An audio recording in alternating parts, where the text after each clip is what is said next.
میں نے جمعرات کے دن یہ وظیفہ کیا، مگر پھر مغرب سے پہلے اچانک کوئی آیا، 75 لاکھ مجھے دیے اور واپس چلا گیا۔ جھوٹ لگتا ہے تو آزما لو، پتہ چل جائے گا۔ بسم اللہ الرحمن الرحیم۔ محترم ناظرین، جمعرات کے دن جو شخص بھی 3 بار سورۃ اخلاص کو اس ترتیب کے ساتھ پڑھے گا، اللہ تعالیٰ اس بندے کی تقدیر کو بدل دے گا اور رب کی بارگاہ سے وہ اپنے ذہن کے اندر، اپنے دماغ کے اندر جو کچھ بھی سوچے گا، جتنا کچھ بھی سوچے گا، اللہ تعالیٰ اس بندے کو ضرور عطا فرما دے گا، کیونکہ آج کے دن آپ کی دعا رد نہیں ہوگی۔ آج جمعرات کے حوالے سے ایک ایسا وظیفہ ہے، اس میں اللہ پاک کے ناموں کے وظائف کا ذکر کریں گے، جو کہ 2 ناموں کا ایک مجموعہ ہے۔ اس کو اسم اعظم بھی کہا جاتا ہے۔ اکابرین کا کہنا ہے جمعرات کے دن میں جو بھی ان اعمال کو کرے گا، جو بھی ان کی حاجات ہوں گی، جو بھی پریشانیاں ہوں گی، جو بھی ان کے معاملات ہوں گے، اللہ کے حکم سے اس کے معاملات میں رہنمائی فرمائیں گے۔ نبی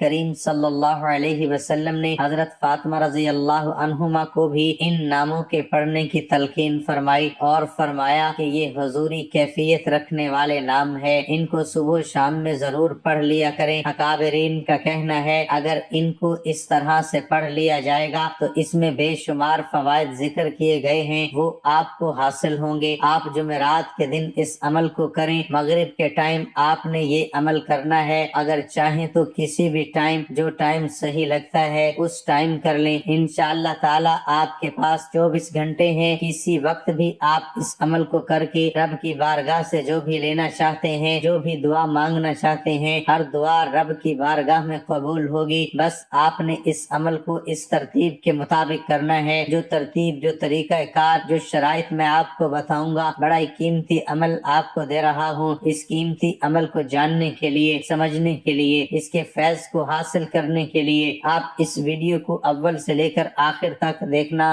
مت بھولیے گا، کیونکہ یہ ایسا عمل ہے جو ساری زندگی آپ کو کسی کے سامنے جھکنے نہیں دیتا۔ اقبال نے کہا تھا ایک سجدہ جسے تو گراں سمجھتا ہے، 1000 سجدوں سے آدمی کو دیتا ہے نجات۔ اگر بندہ رب کی بارگاہ میں جھک جائے تو رب اس بندے کو کسی کے سامنے جھکنے نہیں دیتا۔ اللہ کے سامنے اس کے ہزاروں لاکھوں جتنے بھی دشمن ہوں، رب اس کو جھکنے نہیں دے گا۔ ہر میدان میں اللہ تعالیٰ اس بندے کو فتح عطا فرمائے گا، ناکامی کا سامنا نہیں کرنا پڑے گا۔ آپ اس عمل کے ذریعے رب کی بارگاہ میں پیش ہو جائیں۔ جب بندہ رب کی بارگاہ میں پیش ہو جاتا ہے، حاضر ہو جاتا ہے، تو رب کی بارگاہ سے پھر وہ اپنی زبان سے اقرار کرتا ہے، جو جو مانگتا ہے اس لمحے رب اس کو عطا فرما دیتا ہے۔ جمعرات کے دن کا یہ عمل بتایا جا رہا ہے، تو جو شخص بھی اس عمل کو کر لے گا تو ناظرین آپ اس مختصر سے عمل کے ذریعے اپنے دکھوں بھری زندگی خوشیوں میں بدل سکتے ہیں، مصیبتوں سے نجات مل جائے گی، کیونکہ سورۃ اخلاص کی بہت فضیلت ہے۔ حضور علیہ الصلوۃ والسلام کے فرمان کے مطابق حضرت ابو ہریرہ رضی اللہ تعالی عنہ بیان فرماتے ہیں، بڑے جلیل القدر یہ صحابی ہیں، بڑی دیر تک حضور کی خدمت میں رہے۔ یہ صحابی حضور کے پاس پڑھتے تھے، علم دین حاصل کرتے۔ وہ فرماتے ہیں حضرت ابو ہریرہ رضی اللہ تعالی عنہ کے حضور علیہ السلام نے فرمایا، جو شخص مغرب کی نماز کے بعد 12 مرتبہ سورۃ اخلاص پڑھے گا، صرف 12 مرتبہ سورۃ اخلاص پڑھے گا تو اس کی حاجت پوری ہوگی۔ اور روایت سے معلوم ہوتا ہے کہ مختلف مواقع پر مختلف لوگوں نے حضور صلی اللہ علیہ وسلم سے اس معبود کی ماہیت اور کیفیت دریافت کی، جس کی بندگی و عبادت کی طرف آپ صلی اللہ علیہ وسلم لوگوں کو دے رہے تھے، اور ہر موقع پر آپ نے اللہ تعالیٰ کے حکم سے ان کو جواب میں یہی صورت نازل ہوئی۔ ویسے تو قرآن کریم مکمل طور پر انسانیت کے لیے باعث ہدایت، رحمت اور شفا ہے۔ قرآن مجید کی ہر آیت کی تلاوت باعث خیر و برکت ہے، اس کے ہر حرف پر 10 نیکیاں ملتی ہیں، لیکن احادیث میں قرآن کی بعض مخصوص آیتوں اور سورت کے خاص فضائل بیان ہوئے ہیں۔ انہی خاص صورتوں میں سے ایک سورت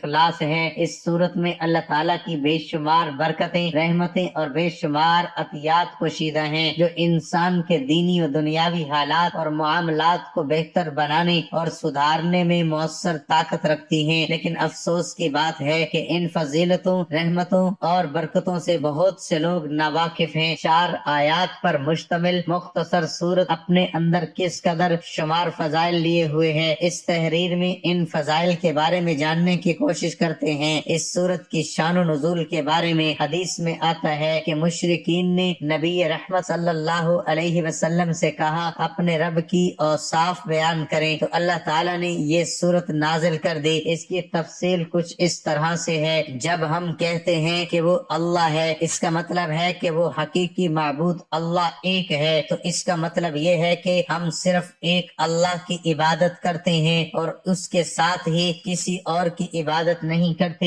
یہی توحید الوحیت ہے۔ توحید ربوبیت، توحید اسماء و صفات، توحید کی یہ دونوں قسمیں آیت اللہ الصمد میں موجود ہیں۔ اللہ بے نیاز ہے، اس کا مطلب ہے کہ اللہ تعالیٰ اپنی مخلوق میں سے کسی کا محتاج نہیں ہے، بلکہ وہ اپنی صفات میں کامل ہے، ایسا کامل کہ تمام مخلوقات اس کی محتاج ہے، کیونکہ وہی ایک رب ہے اور جس کی طرف مخلوق اپنی خواہشات، ضروریات کی تکمیل کے لیے رجوع کرتی ہے۔ بس جہاں ساری دنیا اپنی ضروریات کی تکمیل کے لیے اللہ پر منحصر ہے، وہیں وہ کسی کا محتاج نہیں ہے۔ اس کو تو ربیت و توحید و اسماء و صفات کہتے ہیں۔ لفظ احد اور صمد یہ اللہ تعالیٰ کے 2 نام ہیں جو پورے قرآن میں کہیں دوسرے مقام پر ذکر نہیں ہوئے، اور یہ 2 نام ایسے ہیں جو سارے صفات کے عقیدے کی بنیاد ہیں۔ احد کا معنی اکیلا اور یکتا، یعنی اللہ تعالیٰ رحمان ہونے میں، رحیم ہونے میں، عالم الغیب ہونے میں، رزاق ہونے میں اور حی القیوم ہونے میں، یعنی سارے ناموں میں اکیلا وہ یکتا ہے۔ لفظ صمد میں کمال کا معنی ہے، یعنی ایسا سردار جو اپنی سرداری میں کامل ہے، کسی قسم کی کوئی نقص اور کمی نہیں، یعنی اللہ تعالیٰ رحمان ہونے میں، رحیم ہونے میں، عالم الغیب ہونے میں، رزاق ہونے میں، حی القیوم ہونے میں، یعنی سارے صفات میں کامل ہے۔ اور صمد اس بات پر دلالت کرتا ہے کہ نہ اس سے کوئی پیدا ہوا اور نہ وہ کسی سے پیدا ہوا، نہ کوئی اس کے برابر کا ہے، کیونکہ صمد وہ ہوتا ہے جس کا نہ جاف پیٹ ہو اور نہ احاشا انتڑیاں وغیرہ ہوں، اس میں کوئی چیز داخل نہیں ہو سکتی، وہ نہ کھاتا ہے نہ پیتا ہے۔ چنانچہ ارشاد باری تعالیٰ ہے: آپ ان سے کہیے کیا میں اس اللہ کو چھوڑ کر کسی اور کو دوست بناؤں جس نے آسمانوں اور زمینوں کو پیدا کیا اور جو سب کو کھانا کھلاتا ہے لیکن کسی سے کھانا نہیں لیتا۔ دوسری فضیلت محبت الہی کا حصول۔ محبت الہی ایمان کے لوازمات میں سے ہے، اور کسی بھی انسان کا عقیدہ توحید اس وقت تک کامل نہیں ہو سکتا جب تک انسان اپنے خالق حقیقی کو دنیا کی ہر چیز سے محبوب نہ بنا لے۔ اللہ تعالیٰ کی محبت حاصل کرنے کے کئی ذریعے ہیں جنہیں اختیار کر کے انسان اللہ تعالیٰ کی محبت حاصل کر سکتا ہے۔ انہی ذریعے میں ایک آسان ذریعہ سورۃ اخلاص کی مستقل مزاجی کے ساتھ تلاوت ہے۔ چنانچہ حدیث میں آتا ہے کہ نبی صلی اللہ علیہ وسلم نے ایک چھوٹا سا لشکر کہیں بھیجا، صحابی اس لشکر قائد مقرر کر دیا۔ جب وہ لشکر واپس پہنچا تو انہوں نے کہا نبی صلی اللہ علیہ وسلم نے ہم پر جس شخص کو سردار بنایا تھا وہ ہر نماز کی قرات کے خاتمے پر سورۃ اخلاص پڑھا کرتے تھے۔ آپ صلی اللہ علیہ وسلم نے فرمایا اس سے پوچھو کہ وہ ایسا کیوں کرتے ہیں۔ پوچھنے پر اس نے کہا کہ یہ سورۃ رحمان کی صفت ہے، مجھے اس کا پڑھنا بہت پسند ہے۔ نبی صلی اللہ علیہ وسلم نے فرمایا انہیں خبر دو، اللہ بھی اس سے محبت رکھتا ہے۔ معلوم ہوا اللہ تعالیٰ کی محبت حاصل کرنے کا آسان اور تیز ترین طریقہ سورۃ اخلاص کی مستقل مزاجی کے ساتھ تلاوت ہے۔ جو سورۃ اخلاص کی تلاوت پر مداومت اختیار کرتا ہے، اللہ تعالیٰ اسے دنیا کے اندر لوگوں میں محبوب اور مقبول بنا دیتا ہے، وہ ہر ایک کی آنکھ کا تارا بن جاتا ہے۔ چنانچہ لوگ اس سے محبت کرنے لگتے ہیں، اسے دیکھ کر خوشی محسوس کرتے ہیں۔ لوگوں میں مقبولیت ایک ایسی صفت ہے جس سے بہت سے لوگ محروم ہوتے ہیں، لیکن اگر کوئی دن رات اور صبح و